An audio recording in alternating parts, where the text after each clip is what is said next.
Enjing pamirsa, balik deui sareng abdi Marlia Saharani kanggo liputan olahraga pangayarna.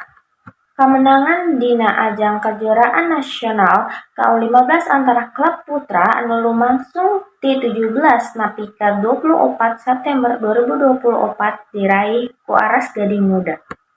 Tim Aras Gading Muda medal juara sanggeus tampil agresif di Gor Kelebengan jeung Gor Origa Sleman Yogyakarta. Dina kejuaraan basket nasional U15 antara klub putra 2024, sameme nutup lalampahan di kejuaraan nasional, Aras Gading Muda jadi nu pangalusna dina babak panyisihan pool B jeung ngalahkeun tim Bogoraya. Lebet fase ranking luhur, Aras ngalengitkeun Dewa United 73-53 jeung SSS Yogyakarta 83-38, nepi ka nutup final ku ngalahkeun Hang Tuah Academy 73-63.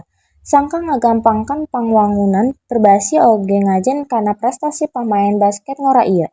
Leuwih ti eta, nu boga klub AGM nu oge pangurus timnas basket U18 putra, Murnis Tionegoro yakin yen kajuaraan nu dihongtau ku AGM teh hasil dina pembinaan jangka panjang.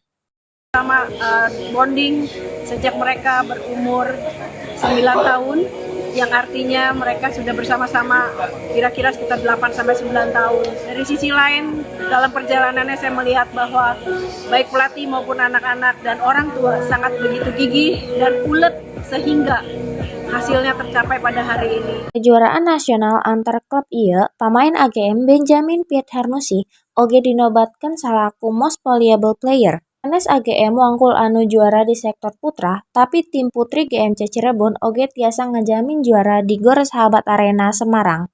Pamirsa, informasi mungkas pasamuan urang dina liputan olahraga panganyarna.